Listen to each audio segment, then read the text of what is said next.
Hello, moi c'est Solène. Bienvenue sur le podcast Carnet de bord pour une nouvelle vie. Le podcast qui va te donner de l'envie, de la motivation et de la clarté pour réaliser et concrétiser tes projets. Ici, on parle de reconversion, de burn-out, de mindset, d'entrepreneuriat et de changement de vie. Mais surtout, d'audace et de comment oser. Ma mission ? Accompagner les femmes qui veulent se révéler et se lancer et créer une vie professionnelle qui leur ressemble vraiment. Dans chaque épisode, tu trouveras un déclic, une prise de conscience, une graine semée et surtout, un bon coup de boost. Alors, si ces sujets te parlent, t'interpellent ou t'appellent, tu es au bon endroit. Installe-toi confortablement, respire un bon coup et ouvre ton carnet de bord parce que ta nouvelle vie, elle commence maintenant. Hello tout le monde! J'espère que vous allez bien. Je suis ravie de vous retrouver aujourd'hui pour ce nouvel épisode de podcast en cette nouvelle semaine. Et aujourd'hui, je reçois une femme dont l'histoire ne laisse pas indifférent. Je reçois Céline, une femme qui a commencé sa vie avec une blessure invisible mais puissante. Elle est née sous X, une absence d'origine, un point d'interrogation posé dès le premier jour. Elle a grandi, elle a construit, elle est devenue infirmière diplômée d'État. Un métier engagé, exigeant, où tu prends soin des autres, parfois en t'oubliant un peu au passage. Et puis un jour, ça a commencé à vaciller. Dans son métier d'infirmière, ça n'allait plus, la pression, le décalage, le trop-plein. En parallèle, sa vie personnelle battait de l'aile. Et quand le pro et le perso s'effondrent en même temps, ça secoue, et pas qu'un peu. Ça t'oblige à te regarder en face, à te demander « je continue comme ça ou je change tout ?» Céline a quitté son job d'infirmière pour entreprendre. Pas par caprice ou sur un coup de tête, par nécessité de se choisir elle. Mais entreprendre n'a pas été un long fleuve tranquille. Ce que j'aime dans son parcours de résilience, on va parler de ce moment où tout lâche et de ce que tu décides d'en faire. Installe-toi, parce que cette conversation pourrait bien faire écho à quelque chose en toi. Coucou Céline! Salut Solène! Comment tu vas? Alors déjà, je suis un peu émue d'entendre cette présentation. Ça m'a mis... même j'ai eu les larmes qui sont montées. T'as failli me les donner aussi. Donc, ça va très bien. Et merci de m'accueillir. Ben merci à toi parce que je sais que tu as plein de belles choses à nous raconter et ça commence déjà très fort. Donc, mettez bien vos écouteurs, votre casque ou le son à fond parce que Céline a plein de belles choses à vous raconter. Un très beau parcours inspirant. Donc, soyez à l'écoute. Alors déjà, Céline, est-ce que tu peux te présenter et nous dire ce que tu fais aujourd'hui dans la vie? Alors, on va faire court quand même, parce que sinon, on est jusqu'à demain. Et on va faire la version courte. Donc, je suis Céline Boiteux, j'ai 52 ans, je suis une femme, je suis une épouse, je suis une maman d'un grand garçon de 25 ans. Et je suis aussi infirmière, comme tu l'as dit, mais aujourd'hui, je suis une soignante du corps, du cœur et de l'esprit. Et j'accompagne les femmes qui veulent vraiment se transformer, qui veulent vraiment shifter cette transformation sans outil magique parce qu'il n'existe pas. Et on commence par le système nerveux, mais pas que. Et c'est vraiment un soin global parce que et je le répéterai jamais assez, je suis une soignante et pas une faiseuse de miracles. Chez moi, on se transforme et sortir vraiment de la survie, c'est changer sa destinée et sa santé. Je suis entièrement d'accord avec toi. Tu auras l'occasion tout à l'heure de nous expliquer un petit peu plus ce que tu fais justement. Tu nous disais être infirmière diplômée d'État. On sait ce que ça engendre et ce que ça engage en termes d'énergie, de temps, tant mentalement que physiquement dans ce métier-là. Comment justement était un petit peu ton quotidien professionnel avant qu'aujourd'hui tu changes de cap et de direction? Alors, globalement, mon quotidien, c'était les malades, les autres. J'ai été infirmière hospitalière, j'ai été infirmière scolaire, oui, j'ai fait pas mal de choses. J'étais infirmière en pédopsychiatrie, en psychiatrie avec des détenus sur Uzès. Oui, ça tu le savais pas, il va falloir... Ben oui, je t'en mets d'autres. Et puis, qu'est-ce que j'ai fait aussi? À la fin de mon parcours cursus, j'ai infirmière en crèche où j'ai créé mon compte pour enfants Jojo la citrouille. Et là, premier point de rupture. J'en peux plus, j'avais tout donné aux autres. Donc en tant que femme, je m'étais mariée, j'avais un enfant, j'ai divorcé du papa de mon fils. Et voilà, à un moment donné, stop, arrêt des jeux, je n'en pouvais plus. parce que j'avais donné beaucoup aux autres. Alors je suis une passionnée de l'humain parce que, depuis tout le temps, puisque mon maître en médecine, c'est le professeur Henri Joyeux qui m'a appris la santé et non la maladie, donc déjà, voilà. Pendant toute cette période, j'ai fait un cancer du col de l'utérus assez important, comme par hasard, hein, voilà. Et mon quotidien, c'était m'oublier, tout simplement. Passionnée d'humain, vouloir changer les choses, vouloir changer le monde aussi, puisque du coup, très tôt, j'ai voulu, poser ma voix et poser mon ouais, ce que je savais, ce que je vivais sur l'alimentation aussi, la nouvelle alimentation. Donc voilà, c'était les autres, les autres, les autres, porter ma voix. Je voulais changer le monde, mais je m'y prenais très, très mal. Ça part d'une bonne intention parce que, quand même, quand tu es infirmière, c'est effectivement les autres, mais tout passe par toi et tu t'es oublié toi, en fait. Ah mais complet. Puis moi, mes malades, c'était mes malades, mes élèves infirmières scolaires, c'était mes élèves, et je ne rentrais dans aucun moule. C'est-à-dire qu'à chaque fois que j'étais dans un service ou à l'éducation nationale, je m'ennuyais très vite. Parce que moi, donner, par exemple, quand tu es infirmière scolaire, que du Doliprane et du Spasfon, ça me laille un peu. Donc les élèves venaient et parlaient. Donc le problème, c'est que oui, je rentrais plus dans les moules. Et puis je m'y attachais aussi à ces petits. Et ça a été pareil partout. Je passais dans un service, au bout de 2 ans, ça me laillait, j'en avais marre. Moi, je voulais faire autre chose que qu'être répondre au téléphone en faisant un pansement, en posant une perf, tu réponds au téléphone parce que quand dans ce milieu-là, maintenant, tu fais tout. L'infirmière fait beaucoup de choses, on lui demande beaucoup de choses. Et en fait, on n'était pas au lit des patients, on les regardait plus. Moi, j'ai été, et je le dis, tiens, je peux le dire honnêtement, à la fin de ma carrière, j'ai été maltraitante sans le vouloir. Et quand je me regardais dans la glace, j'étais pas fière de moi, hein. Pas du tout. Je comprends. Mais ça, c'est un constat que je fais parce que moi, je sais que mon ex-mari était dans ce milieu-là, donc j'ai beaucoup notion de ce que vous avez pu vivre et traverser ou de ce que vous vivez actuellement en tant qu'infirmière et infirmier aussi, parce que c'est dans le même sens. Et même les soignants en général. Oui, voilà, en fait, c'est tout le corps médical, je Voilà. pense, et en fait, tu en oublies malheureusement ton métier, alors que quand tu le fais par envie, passion, pour justement prendre soin des autres. Et en fait, finalement, la personne, déjà, le pilier, c'est toi. Et du coup, en fait, derrière, point de rupture, effectivement, toi, tu claques à chaque fois, quoi. C'est ça. Et puis moi-même, déjà, j'ai fait mon école, donc je suis sortie en 98. T'étais pas née. Non, si 95. Ah, t'étais née. Donc voilà, moi, tu vois, en 98, j'étais diplômée. Et d'entrée, comme quoi je le portais en moi, je disais à ma mère, mais maman, j'ai pas le temps, j'ai pas le temps, j'ai pas le temps, il faut passer d'un... C'est pas nouveau, on nous a sorti pendant la Covid, mais c'était pas nouveau, et déjà 98, tu vois. Et je disais, mais c'est pas comme ça, il faut soigner en globalité, il faut ci, il faut... Et ma maman me disait, plus cher, elle me disait, Céline, tu peux pas. J'étais frustrée. D'entrée, j'étais frustrée. Ouais, donc déjà, c'est pas bon. C'est pas bon. C'est déjà des premiers signes qu'au départ, on ne voit pas parce que c'est le début, mais c'est qu'après, mis à répétition, là, la corde lâche. C'est ça. Et je voudrais reprendre quelque chose qui est quand même important et je pense qui est certainement assez lourd, et merci d'en parler ouvertement, mais tu le fais très bien aussi sur tes réseaux sociaux. Mais comme je l'ai dit tout à l'heure, tu es née sous X. Oui.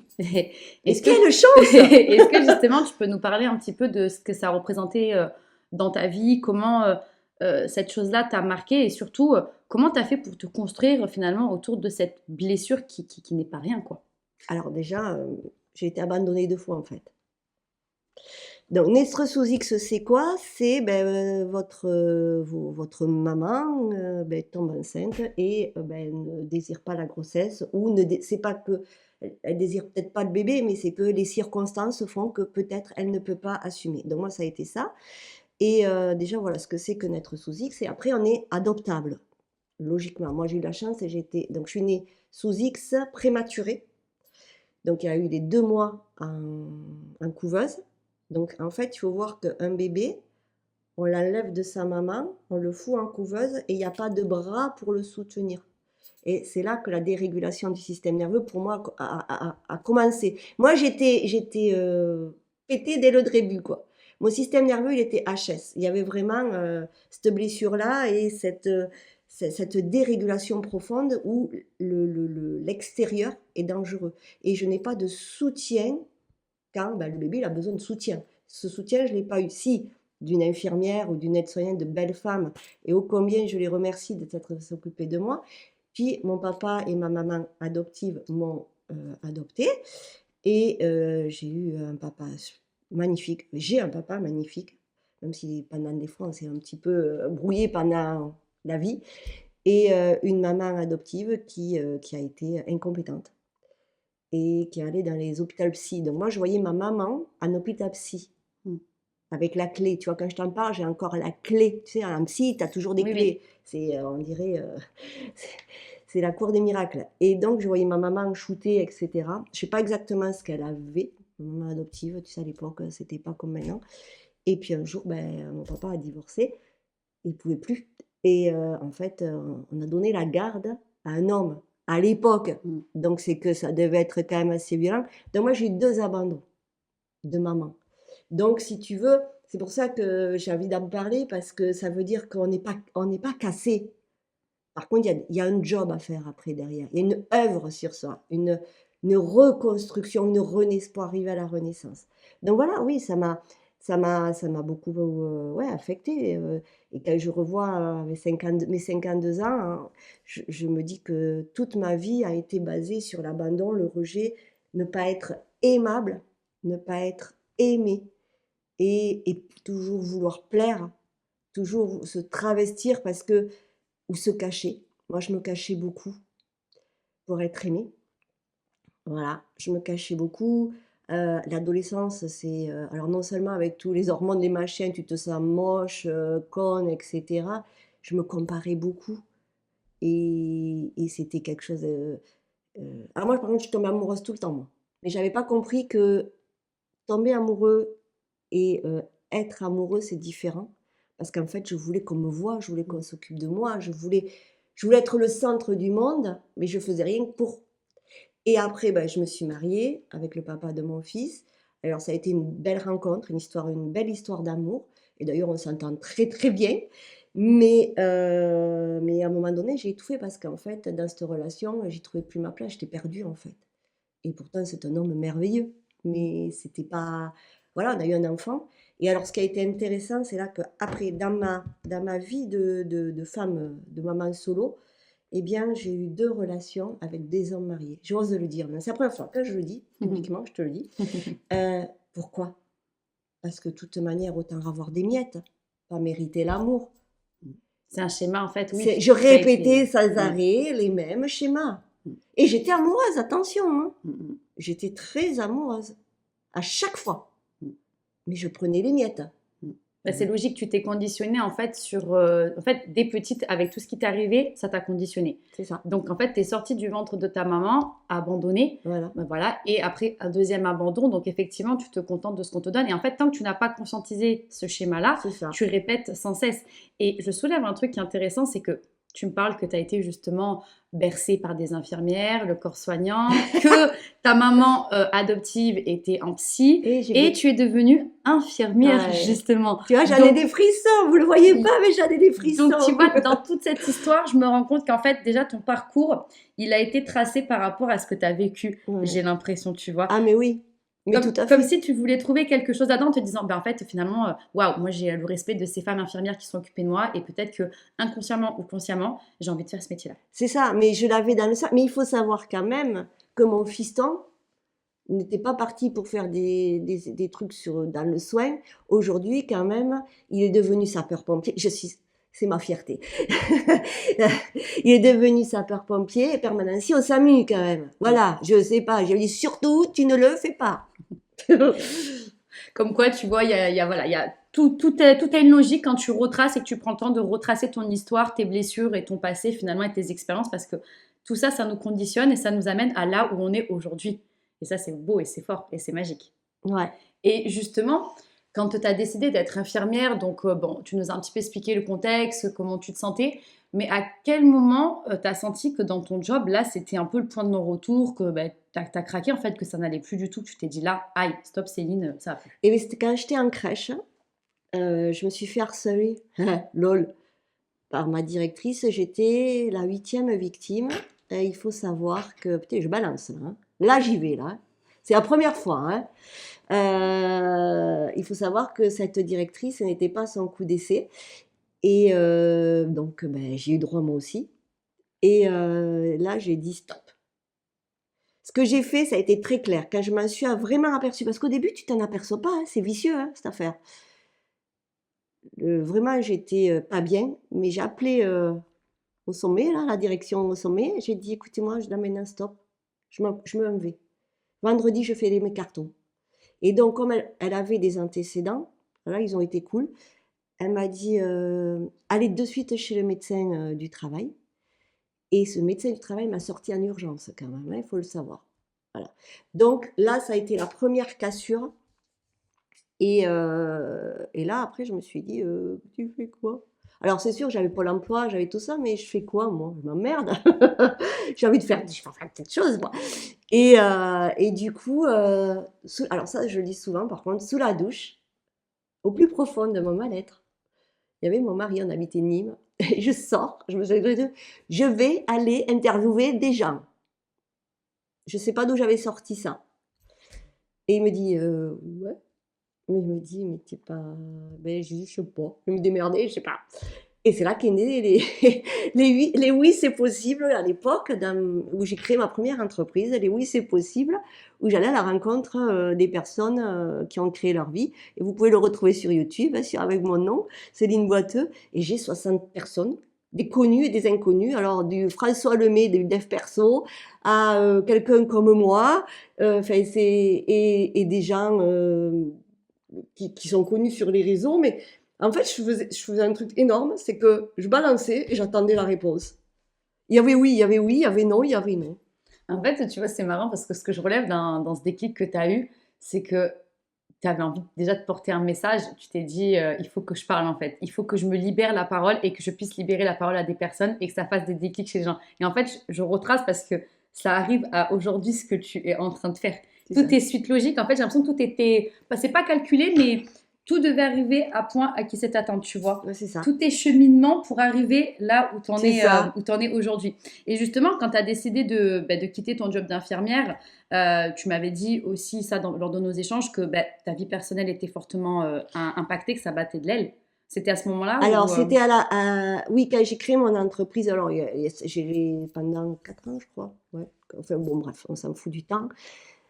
J'ai voulu créer cette entreprise, je me suis formée à la neuroscience, je me suis certifiée, coach certifié, master coach certifié en neurosciences. J'ai fait les formations avec le docteur Joe Dispenza. Sauf que, ce qui m'a rattrapée, c'est que oui, j'avais cet élan de dire les choses. J'avais voulu accompagner des gens, j'adorais. J'ai fait des conférences, j'ai fait une conférence à Paris, j'ai fait une conférence à Bordeaux parce que j'adore. Moi, là maintenant, je vais me diriger beaucoup plus sur les conférences pour aller porter ma voix. Mais je le faisais pour être reconnue et vue. Et en fait, j'oubliais tout à côté. Ouais, donc toi. Donc moi et les gens qui m'entouraient. Et donc, mon mari, Anthony, que j'aime plus que tout, sauf qu'on s'est marié. Bon, on s'est marié, etc. Mais lui, il tirait la sonnette d'alarme. Mais moi, focus. Typique de, on fait tout ça. On l'a tous fait au moins une fois Et le pauvre, c'est qu'il était en souffrance. Il me disait, oh Céline, et en plus ça marchait pas forcément. Oh, j'en ai marre, moi. J'en ai marre, moi. Oh, nous. Donc à un moment donné, il en a eu son couple. Donc il y a eu tumulte. Et après, ça a été mieux. Parce que j'ai tout arrêté. Je suis devenue infirmière, référente santé au travail dans une grande distribution que je ne nommerai pas. Et croyant que, ouais, ça y est, ouais, je vais aller aider les gens, ouais. Sauf que je mettais en rayon la plupart du temps, qu'on me demandait de faire de la délation quand ils faisaient mal les choses, que j'ai été caissière, que je me levais à des heures impossibles, qu'on me disait, il ne faut pas parler aux collaborateurs. En fait, ma foi, c'est chez infirmière, moi, je ne leur demande pas comment ils vont. Oui, mais rendement. Et là, à force, on peut y arriver. Le 11 janvier, 2025, je condense, visite chez ma sage-femme, comme on fait, voilà, annuel. elle me prend l'attention. Elle me dit, Céline, t'as 16. Je dis, c'est pas vrai. Elle me dit, t'as 16. Une fois, 2 fois, 3 fois.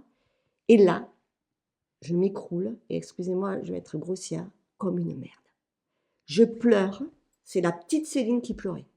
Mais vraiment. Mais c'était quelque chose qui était... je peux même pas m'expliquer, c'était viscéral. C'était, j'en peux plus. Je faisais que lui dire, j'en peux plus, j'en peux plus, j'en peux plus. Et c'était... Je sais même pas, tu vois, ça me... Et là, bon, toute la batterie d'examen, on me découvre du cholestérol, donc hypertension, blablabla. Et là, je me retrouve dans mon pieu, burn-out sévère, mais sévère apparemment. Hein. Installé en silence, j'ai l'impression en plus. Ouais. Hypertension, alors les prises de sang, le cardio, il faut faire des échos des reins. Et moi qui étais comme ça, parce que j'avais des antécédents de troubles anxieux généralisés, ce qui est normal. Oui, hein. avec ton passif. Ouais. Avec mon Bien sûr. passif, pathologie chronique, syndrome d'intestin irritable, candidose, et puis la préménopause qui était là aussi. Donc, ça flambait de partout. Mon corps j'étais en survie, mais plus. Je pense que ça va parler à beaucoup de monde, beaucoup de femmes. Et là, je me suis retrouvée dans mon lit. Et là, je me suis dit, ma fille, tu as 51 ans, à l'époque. Et tu fais quoi? Soit tu vas là, soit tu vas là. Si tu vas là, tu prends le mur et tu vas morfler. Si tu vas là, il va falloir changer. Mais changer, c'est pas dans la tête, c'est changer dans le corps. C'est changer toute cette survie que tu as en toi. Je veux dire, tu as tous les symptômes, tu as tous les voyants rouges, la fatigue chronique, les insomnies, la préménopause en plus par-dessus, tous les symptômes de préménopause, difficulté dans le faire, ça jamais, pour avoir, pas pour être en plus, pour avoir. La peur du manque, la peur du lendemain, la peur, il faut, il faut qu'on et rien du tout. C'est la catastrophe, tu as mal partout. Et en fait, tu es pour les autres, mais en fait, tu n'es même plus pour toi, quoi. Et que tout passe par soi. Et donc que si tout... toi, tu n'es pas bien, comment tu veux faire quelque chose tu pour t'oublies parce que, bien oui, ben, tu comprends, c'est comme ça. Non, fuck, c'est pas comme ça. Et là, ben, il y a eu quelque chose qui s'est passé. Je pourrais pas le dire. Mais j'ai choisi, je me suis choisie et j'ai choisi. Ça veut dire que dans mon cerveau, bon après on peut l'expliquer sur le plan, c'est-à-dire que j'en avais tellement marre d'en avoir marre que j'avais pas d'autre choix que de changer. Et c'était ça où tu meurs. Et c'est là, dans les femmes que j'accompagne d'ailleurs, c'est souvent ça, elles en ont tellement marre d'en avoir marre que c'est soit tu meurs, en fait, c'est plus possible comme ça. C'est l'instinct de survie. Voilà, c'est l'instinct de survie de notre cerveau primitif. Et là, ça a changé. Alors là, mon pauvre, j'ai repris le sport. Et en fait, je changeais mes pensées, je régulais mon système nerveux, avec tout ce que j'avais appris sur le système nerveux, etc., avec Ludovic Leroux, je ne sais pas si tu connais. Et, mais je ne le faisais pas pour faire. Parce qu'il fallait, parce que c'est la recette magique, parce que c'est l'outil magique, c'est des trucs... Non, ça venait de moi, en fait. Pour être. Voilà, et devenir. Je le calculais pas, je me disais pas, bon, là, il faut le faire, là, il faut faire la pratique. Non, c'était naturel. Neville Goddard dans les oreilles, en marchant, parce qu'il a fallu marcher. On m'a dit marcher, ma boiteuse. J'ai marché. Il n'y a pas de souci. Et en fait, la vie ne m'abandonnait jamais, même financièrement. On m'avait dit, par exemple, tu vas voir, tu es en arrêt maladie. La Sécu, elle te paye quand ils ont vu. Moi, ils m'ont toujours payé. Un truc régulier. Et puis, à un moment donné, il m'a fallu quand même... qu'est-ce que je fais avec là où j'étais? On va démissionner, sauf que quand tu démissionnes, tu n'as pas le chômage. Et j'avais commencé à grimper, à monter ma nouvelle entreprise. Tu peux avoir le chômage avec commission, voilà. Mais... Oui, mais quand... Ok, ben, je l'ai fait. Et la vie ne m'a pas abandonnée. C'est beau ça. Hein?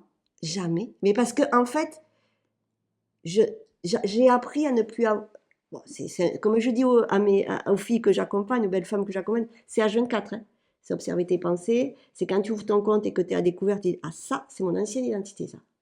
C'est moi avant. Aujourd'hui, c'est de la reprogrammation mentale, c'est plein de choses. Hein. D'accord? Corps, cœur, esprit, et l'énergie, la vibration changent. Moi, je le sais, hein, je suis passée par... Voilà, tout ce que tu me dis, sais, ça me parle, hein, en ça fait. te parle. Tu as une chute, une reconstruction, une renaissance, l'identité d'avant, l'identité d'aujourd'hui. Et en fait, dans ce jeu-là, c'est de la reprogrammation, de la conscientisation et tout ce qui est pensée, corps, esprit. C'est se remettre en vie. Mm. Et là, après, tout change. Et toi, justement, quelles ont été les grandes étapes clés de ta reconstruction pour en arriver là, aujourd'hui, du fait qu'on se parle et au fait que tu aies changé de voie, quoi? Les grandes étapes. Bon, il y a eu la première étape quand j'ai monté ma première entreprise, ça c'est sûr. Je me suis plantée, c'est un peu boulégué, voilà. Il y a eu ce sont des enseignants. Quoi qu'ils nous amènent. Et quelque part, si j'avais pas été, je ne serais pas devant toi. Et c'est vraiment, et je les remercie. Je les remercie. L'amertume, ça sert à rien. C'est de la survie, l'amertume. C'est l'ego, c'est le mental. Donc, j'ai pas d'amertume. Aucune, mais aucune. Donc, il y a eu Intermarché et puis après, il y a l'entreprise où là, maintenant, je suis devenue même IPRP, intervenant professionnel dans les entreprises, labellisée à la DRET, à la ministère du Travail. Et là, je donne des conférences, je fais des ateliers et j'accompagne. Voilà, les femmes qui veulent venir dans mon univers, mais qui n'attendent pas la recette magique, parce que pas l'outil, pas le dernier programme à la mode, pas le livre qui va me dire il faut faire comme ci, comme ça. Non, on est des humains. Et chaque humain est différent. Et moi, en plus, je les accompagne vraiment avec ce que je sais faire de mieux. Ton expérience. La soignante. Ton expérience de passé, en fait. Aujourd'hui, tu as gardé le meilleur de ces expériences pour le donner aujourd'hui à ces femmes. Exactement. Et vraiment, ces outils, j'ai envie de faire une petite parenthèse parce que j'ai vraiment envie de porter ma voix là-dessus. Tous ces trucs d'outils miracles qu'on voit sur les réseaux, tout ça. Mesdames, stop, stop, stop, stop. Alors, j'avais vraiment envie de le partager. Quand on est en survie, comme la plupart on est à 90% de la population qui est en survie. Quand on est en survie, la priorité, c'est pas de changer. C'est pas de manifester sa vie. Quand on est en survie, le cortex préfrontal, il est fermé. C'est pas le moment de créer, c'est pas le moment. Et donc, quand on est en survie, pourquoi on cherche l'outil miracle? On va dans des retraites. J'ai rien contre ça. On est d'accord? J'ai rien contre ça. Au contraire, quand on est en vie, allez-y. Le dernier outil à la mode, le livre, le ci, le mi. Parce qu'on ne veut pas mourir. Donc, il faut aller très très vite. Et on cherche comme un zèbre dans la savane avec à ses fesses un lion pour pas mourir. Vite, vite, vite, vite. Alors que c'est impossible. Ça ne changera pas. Ça ne changera pas. Et vous allez être comme un couillon à se dire, mon Dieu, mais comment je vais faire? C'est ça. Mais en fait, c'est comme tu dis, c'est qu'on veut tellement aller vite pour se remettre en vie et pas se laisser mourir.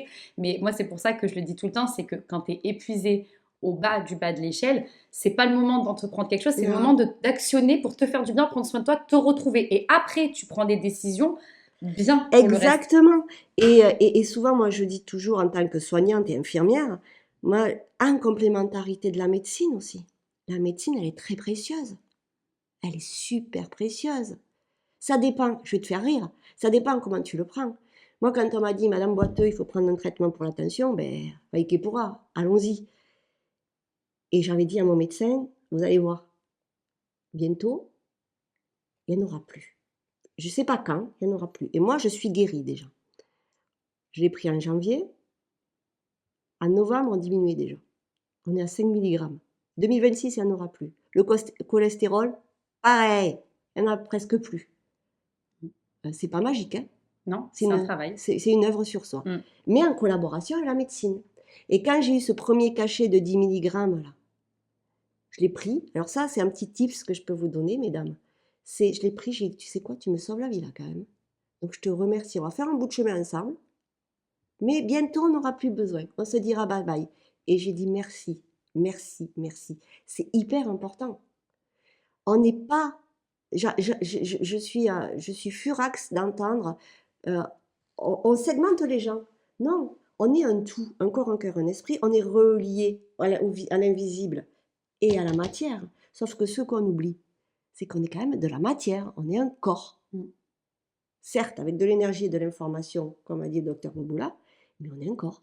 Donc il faudrait quand même redescendre dans la matière et regarder ce qui se passe. Et ce qui se passe dans notre corps, c'est le système nerveux et tous nos systèmes. Et c'est ce qu'on ne fait pas assez. Et c'est moi, je l'ai appris parce que j'ai fait un burn-out et que c'est mon corps qui parlait. Et du coup, je ne faisais pas assez attention. Et c'est pour ça que je ramène tout à mon corps. Mais ça passe par aussi comment j'alimente mon corps, par mes pensées. Si à chaque fois je dis, ben non, t'es pas capable, ouais, ça marchera pas, ben mon corps, je vais être pareil, je vais me durcir. Si je dis, bon, ben, ça va bien se passer, ça marche, mon corps, il va aussi l'intégrer et c'est là que tout va se jouer. Ouais, mais tu peux le dire en survie. Quand tu es en survie, attends, les trucs, les pensées positives, là, les affirmations positives. Mais mesdames, vous êtes en survie. Ah oui, ça va nourrir le cerveau. Mais le corps, lui, il dit non. Non, moi, lui, c'est pas le moment pour moi. Ça, c'est après. Ça, c'est la phase d'après. C'est pas le moment. Quand on est en survie, j'aimerais bien quand même que les gens comprennent, c'est la plupart de la population, c'est pas le moment d'aligner ses chakras. Et tu peux pas. T'es en incapacité, t'es trop épuisé et déjà, il faut que tu comprennes. Reviens au corps, reviens à tes sensations. Reviens et regarde.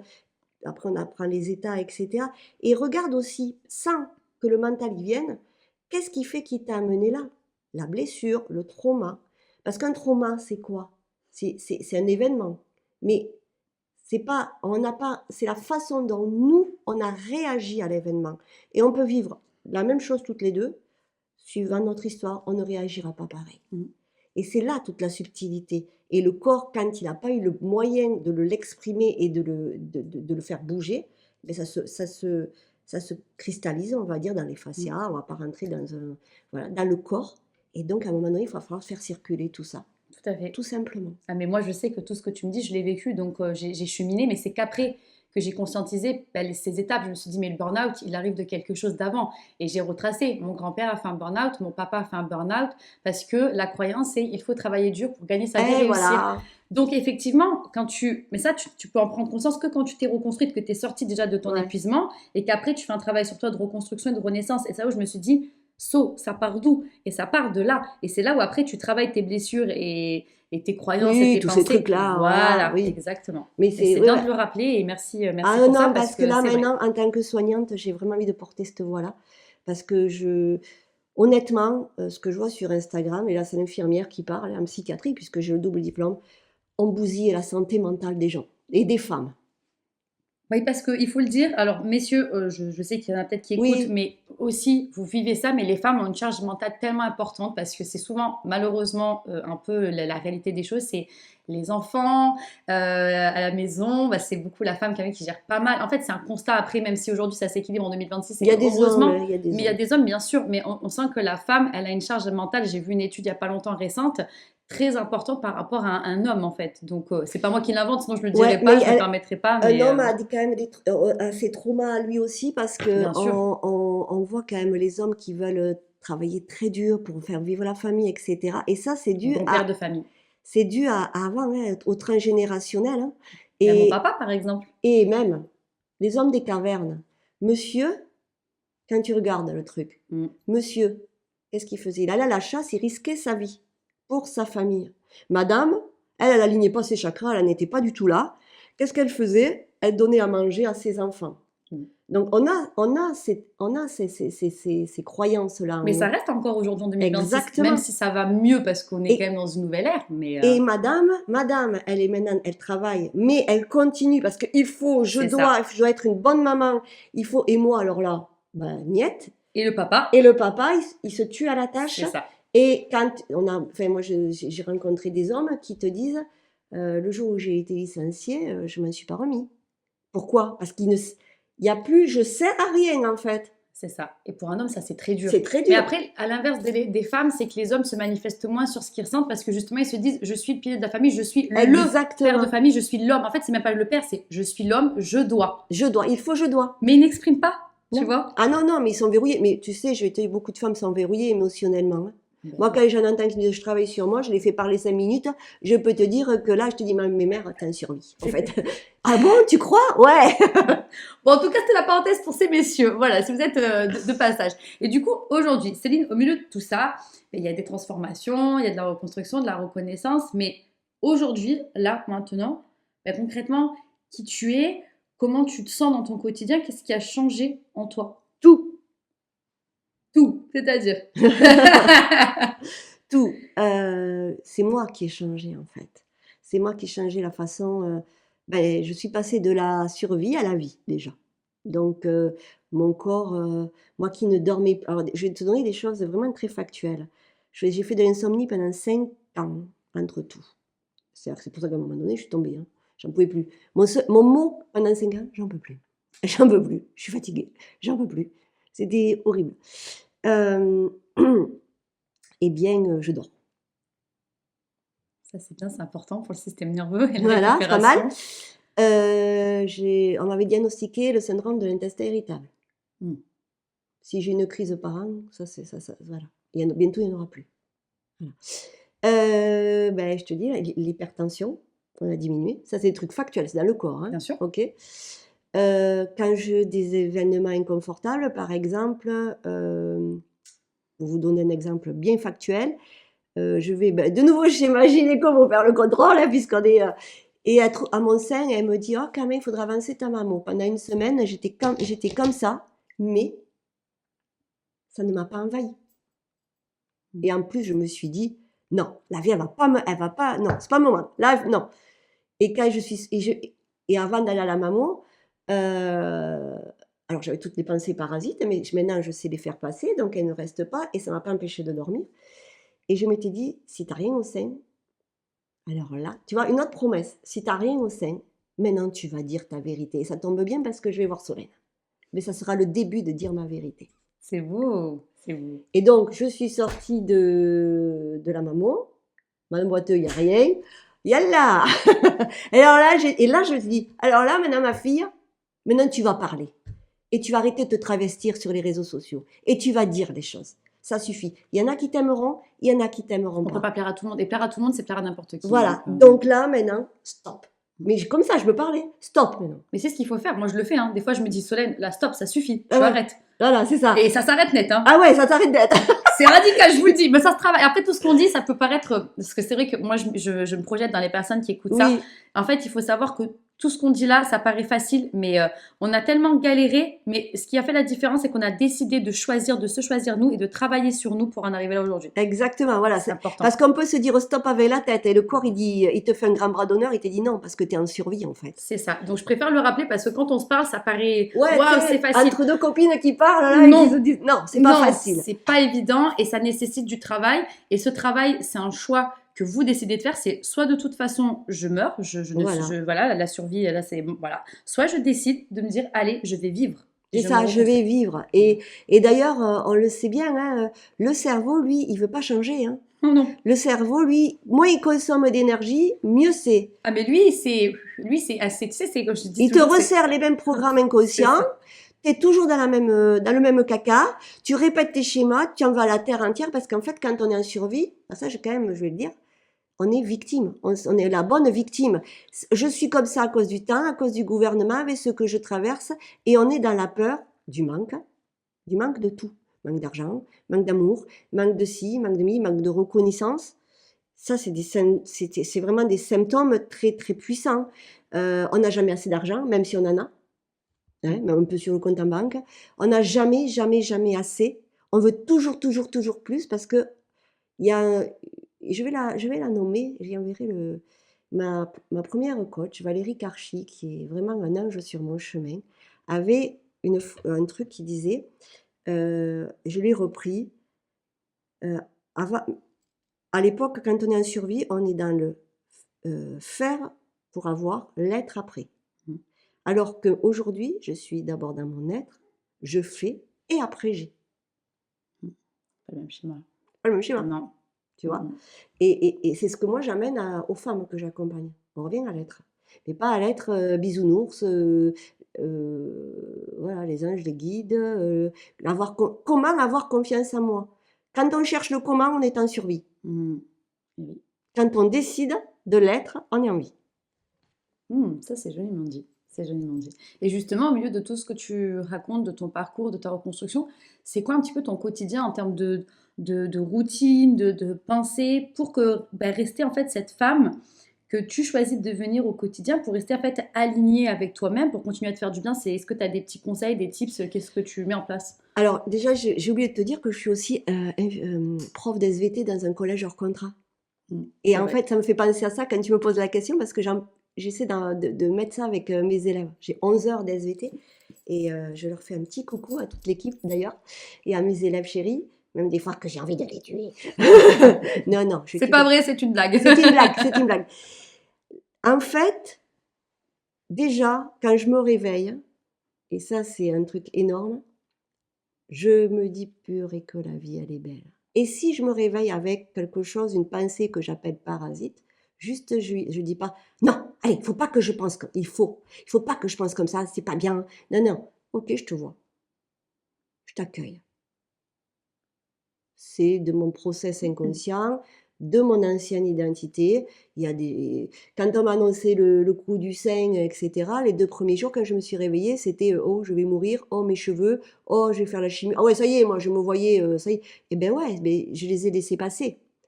Il faut arrêter les injonctions à tout, là. Ça commence à être pénible parce qu'on est dans la performance. La performance, c'est de la survie. Donc tu fais déjà un premier travail de pensée. Ok. En fait, ça se fait naturellement. Oui, bien sûr. Et après, souvent, je fais 1 ou 2 pratiques somatiques courtes. Voilà. Et après, je vais déjeuner. Et à partir de là, c'est vraiment, Tu fais du sport aussi. oui, je fais Tu du m'en as sport. parlé Oui, tout à l'heure. pas le matin, je fais du sport. Ouais, c'est Ça du non contribue, négociable. ça contribue en fait à ton Ouais, bien-être, je pense. voilà, c'est du non négociable. Et dans ma journée, je m'écoute. J'écoute qu'est-ce que j'ai besoin. Alors, il y a des moments où je suis plus dans le faire-faire, ce qui est normal. Ouais, On a voilà. tous une petite part hein, quand même. Hein. Non, mais c'est bien le faire-faire. Mais bien sûr. Le sympathique, dans le Bien système sûr. nerveux, on a un système sympathique qui est dans le faire-faire. Du moment qu'on n'est pas dans le faire, C'est ça. Pas dans le trop. voilà. Le juste Là, parce que équilibre. là, on est dans la dérégulation. C'est Ça ça. veut dire qu'on est en capacité d'avoir un tonus vagal grand. Bon, ça, après, c'est autre chose.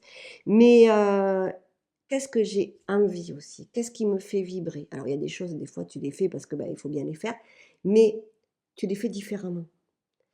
S'il y a un tips que je dois, si je dois offrir ça, c'est vraiment déjà, posez-vous la question.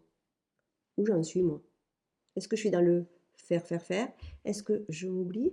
Est-ce que j'ai des symptômes associés, des maladies chroniques associées? Est-ce que je dors bien? Est-ce que je m'oublie pour les autres parce qu'il faut, je dois et que j'ai pas le choix et que j'ai pas le temps? Tout ça, est-ce que je fais des to-do list à rallonge parce que ça sécurise et qu'après, à la fin de la journée, on les a pas tous faites? T'es frustré. On est frustré. Est-ce que je me sens épuisée aussi? Fatiguée dès le matin ou le soir? Est-ce que j'ai un moyen de parler de ce que je ressens à quelqu'un? De ressentir dans mon corps, dans mes émotions? Est-ce que je ressens mon corps vraiment? Oui. Ça, Voilà. mais en fait, C'est la base. c'est ça que j'allais dire. Là, tu poses le contexte, la base, c'est je fais le point sur ma situation, j'écoute mon corps, Il mon n'y a pas de esprit et mon tips. cœur. Je ne veux pas donner Non. de tips parce que le tip, c'est le mental, il va le C'est choper. ça. Donc, non, là, ouais, ça, c'est t'as posé le cadre, c'est commencer par là, justement. Et tu me parles de tout ça. Bon, moi, ça me fait caisse de résonance, hein, effet miroir comme d'habitude, hein, il n'y a jamais de. Voilà. Mais si tu devais parler à la Céline d'autrefois, d'avant, J'ai pleuré. tu sens l'émotion entre nous, tu lui dirais quoi à cette femme, à cette Céline-là? Je sens, ah, vous n'êtes pas là, mais il y a une bulle émotionnelle entre nous. Elle m'en donne les larmes aux yeux alors qu'elle a même pas ouvert la J'ai rien bouche. Mais je le commencé, sens. là. Je lui dirais, waouh, on en a vécu des choses toutes les deux, on a souffert énormément, toutes les deux, sans le savoir des fois. On s'est construit comme on a pu. La petite Céline, t'as toujours été apeurée de tout. T'as voulu briller parce que quelque part, t'as pas été reconnue. Donc c'était ça. Mais t'as toujours quand même, t'as toujours eu des barrières pour pas que tomber vraiment, vraiment, vraiment. J'ai le cœur qui bat à fond là, c'est J'ai des horrible. frissons, s'il te plaît. Mais aujourd'hui, la grande Céline, elle est avec toi. Elle est avec toi. Et ensemble, on y va. T'as 52 ans. on va hurler au monde, mais dans la bonne direction, pas hurler pour hurler, à toutes ces femmes qui veulent se transformer, parce que quand on sort de la survie, ben, sa destinée, elle change, quoi. Et on accompagne le petit nous avec notre grand nous. Et ça change vraiment tout. Je peux que valider parce que je l'ai vécu, je le vis et c'est les dernières phrases que tu as dites, je me dirais pareil en fait. Voilà, ouais, c'est ça. C'est vraiment, c'est ce que je vous souhaite à tous et à toutes. Et là, excusez-moi, mais j'ai aucune dent sur Instagram, hein, parce que j'y suis. Mais réveillons-nous. Réveillons-nous, ça suffit là. De croire que la pleine lune, elle va nous impacter. Oui, elle va nous impacter si on est en vie, pas en survie. Simplement, ça alimente le mental. Bien sûr que la lune, elle impacte, puisqu'on est fait d'eau, de 80% d'eau. Donc, elle va aller sur le plan quantique, sur le plan énergétique, nous impacter. Mais sur un être en survie, c'est pas possible. Tout est bon. Sauf que c'est nous qui déconnons, on est en survie. Donc prenons tout ça, tout est bon, on n'est pas divisé, mais revenons à nous. C'est très beau. Et justement, tu fais une belle transition tu parles de revenons à nous, tu incarnes ton message. Qu'est-ce que aujourd'hui tu apportes à ces femmes? Qu'est-ce que tu fais concrètement? Parce que tu nous parles de corps, d'esprit, mais aujourd'hui, dans ton nouveau projet de vie, dans ta reconversion professionnelle, est-ce que tu peux expliquer ce que tu fais? Alors, ce que je fais, j'ai plusieurs cordes à mon arc. Hein, voilà. Donc déjà, j'accompagne un individuel sur mon programme, pas mon programme, mon accompagnement, pardon, Reset, où là, je prends très peu de monde. C'est sur 6 mois, elles sont 5 maximum. Et là, c'est un accompagnement global corps, cœur, esprit. On va travailler le système nerveux. C'est pour des femmes vraiment qui sont prêtes. Vraiment, vraiment. Hein, qui en ont marre d'en avoir marre et qui ont tout essayé, rien n'a fonctionné. Et que là, se rendent compte que tout part d'elles. Donc là, c'est un accompagnement sur 6 mois où je suis en accompagnement individuel tous les 15 jours et H24 avec elles sur la communauté Reset. C'est-à-dire que je ne les lâche pas. Là, tu vois, pour une dame qui avait... Lydia, si tu te reconnais, tu te l'entendras, son bilan 100 parce qu'elle avait... et j'ai lu son bilan 100, tu vois, j'en suis là, il y a des masterclass, je les coucoune et je leur parle de moi. Moi, il n'y a pas de verticalité, je suis comme elles. Je peux leur parler de comment je vis les choses. Je leur transmets des enseignements. Voilà, c'est tous les jours. Voilà, ça c'est la partie. Et pour ceux qui sont intéressés, il y a une liste d'attente.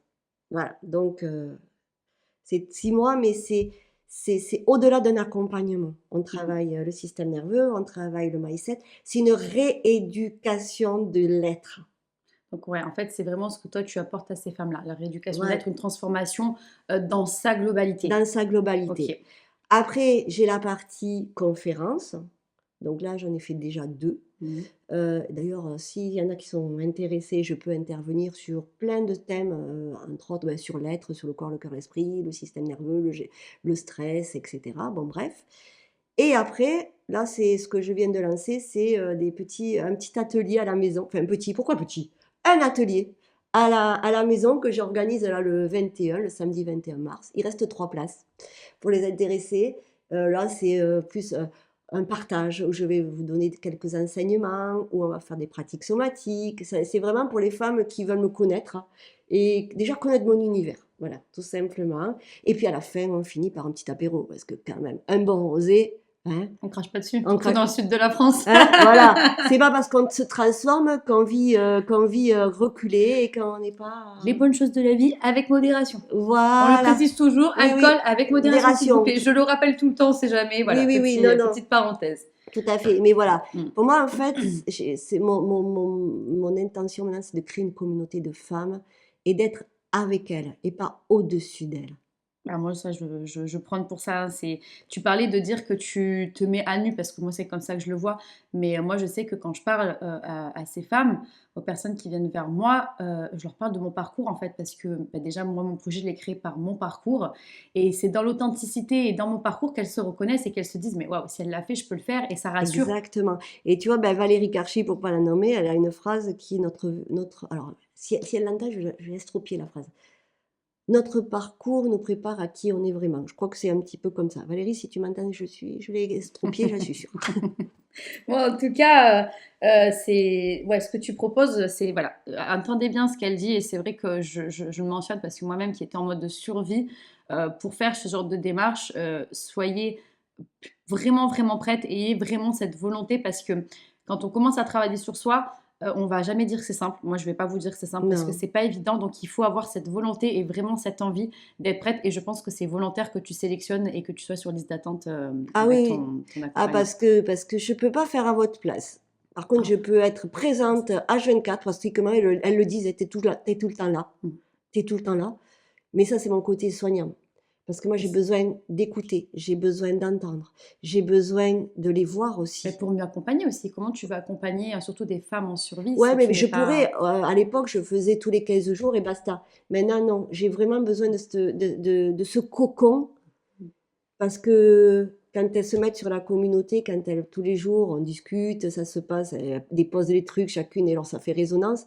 Tu vois, ne serait-ce qu'à quand elles me parlent, du style, oh, là, là c'est l'ancienne toi, tu vois, comme ce qui m'est sorti, moi. Bien sûr. Petit atelier, lol. Non, pas petit, un atelier. Bien sûr. Parce que tu vois, on nous a tellement appris d'être Ah petits, oui. de machin, des petits. Dans Non, il n'y a le rien de minimaliste. petit. Non. Il y a nous. C'est ça. Mais tu vois, c'est là où on voit qu'on chemine et qu'on travaille et que quand on décide de travailler sur soi, après, c'est toute une vie. On arrive à se reprendre. Ah oui, c'est H24 et après, parce qu'il faut savoir que, comme je leur dis, vous sortez de chez moi, vous reprenez les travers, c'est terminé, rideau, fin des émissions. Hein. Ouais, mais ça, après, c'est plus ton problème, après. Ah ouais, non, mais, Voilà. mais Ça, c'est sûr. Mais tu leur dis, tu poses le cadre, comme moi. c'est une rééducation. Bien sûr. Et le cerveau, il est vite, les anciens schémas, ils peuvent vite revenir. Hein. C'est pour ça que c'est un travail quotidien. Quand on décide Voilà. de se changer, de se transformer, on doit s'y tenir toute la vie. Alors, on ne sait pas un travail où tous les jours on se lève, on se dit il faut que. Non, justement. Ça se fait tout seul. Ça va se faire tout seul. Mais d'abord, il faut travailler son corps, son cerveau. Et il faut faire, c'est ce que je leur dis, quand vous êtes en rééducation parce que vous êtes cassé la jambe, avant de soulever 10 kilos, vous en soulevez 1. C'est progressif. Ok. Et c'est pas vous qui décidez, c'est votre jambe et vos muscles et vos tendons. Exactement, exactement. Et justement, on parle de ces femmes, on a parlé de ton parcours. Qu'est-ce que tu aimerais dire à une femme qui aujourd'hui traverse une période justement compliquée, où tout s'écroule et qui aimerait déjà se sortir de son quotidien et vivre la vie aujourd'hui que tu mènes, que je mène, parce qu'on a entrepris des choses en fait pour s'en sortir? Alors déjà, je leur dirais que c'est pas leur faute. Qu'elles n'ont rien fait de mal. Simplement, c'est leur conditionnement induit par leur trauma, leur blessure, tout ce que vous voulez, qui a fait qu'elle a été un pilote automatique. Et que si elle commence à se poser des questions, mais c'est génial, elle n'a rien fait de mal, au contraire, bravo, je vous honore et franchement, déjà, continuez comme ça. Ça, c'est la première chose. Elles n'ont rien fait de mal, il faut arrêter de les culpabiliser, ces femmes-là. Elles n'ont rien fait de mal, ce n'est pas leur faute. La deuxième chose, c'est qu'elles ne sont pas cassées. C'est qu'à partir du moment qu'elles se posent la question, c'est qu'elles sont déjà en cours de reconstruction. Et que rien n'est foutu. Jamais. Rien. Et c'est aussi valable pour les femmes que pour les hommes, hein, pour les humains déjà. Ça, c'est la deuxième chose. Et la troisième chose, c'est à partir de là qu'elles se posent la question, qu'est-ce qu'elles veulent? Quels sont leurs besoins? Et sans prêcher pour la paroisse de personne, la reconstruction, il faut se faire accompagner. Il n'y a pas de secret. Et justement, si tu avais un conseil ou quelque chose d'inspirant à dire, juste un conseil, le conseil pour ces femmes-là, ça serait quoi? Le conseil... Parce qu'en soi, il y en a plein, mais là, le premier, le point de départ. Alors, le conseil, ça ne va pas être un conseil dans le sens qui va bouffer le cerveau, que le cerveau va prendre et que je les vois faire déjà. C'est simplement une phrase. Soyez votre non négociable. Ça, c'est un beau mot de la fin. Ça, c'est une belle phrase. Ouais. Entendez bien ça, les filles. Entendez bien ça. En tout cas, c'était un plaisir. Mais moi aussi. Céline, waouh, j'en ai eu des frissons. Ça a été l'ascenseur émotionnel. Je pense qu'il va me falloir la retomber après, quand je vais couper l'enregistrement. Mais en fait, pour rappel, quand je décide d'interviewer des femmes, je ne connais pas entièrement leur parcours volontairement. Elles m'expliquent un peu, mais je ne me plonge pas entièrement parce que j'ai le plaisir de le découvrir en direct et que ce soit un échange. Là, tu m'as retourné parce qu'il y a des trucs que je savais pas et pourtant t'es voilà. Mais du coup, donc imaginez-vous ce que je peux ressentir et ce que la personne aussi qui prend la parole ressent, parce que merci à toutes ces femmes et merci Céline de faire preuve d'authenticité, de bienveillance dans vos mots, dans vos paroles, et merci à vous, auditrices et peut-être auditeurs, de respecter ces parcours, de ne pas juger, de ne pas être dans la critique. Ici, c'est des projections, c'est du partage, c'est pour avoir des déclics, des conseils, des tips par des femmes qui sont passées par là et que surtout vous vous sentez moins seul. Ça, c'est hyper important. Et donc, merci pour ça, Céline. Ce que vous pouvez faire, mesdames, si vous avez envie d'échanger avec Céline sur son parcours, si vous avez des questions sur son accompagnement, vous pouvez retrouver le lien de ses réseaux sociaux dans la description. En attendant, Céline, moi, je te remercie. C'était vraiment un plaisir. Franchement, alors je te remercie à doublement parce que j'adore faire des podcasts. Tu le sais, je suis quelqu'un qui est vraiment dans la communication. Mais je pense qu'il y aura un avant et un après toi. Oh, voilà. Parce que j'ai dit vraiment, tu vois, et là je vais chialer aussi, donc tout va bien. Je sens que ça monte depuis tout à l'heure. Moi aussi. Quand je suis sortie de l'écrase tété, là,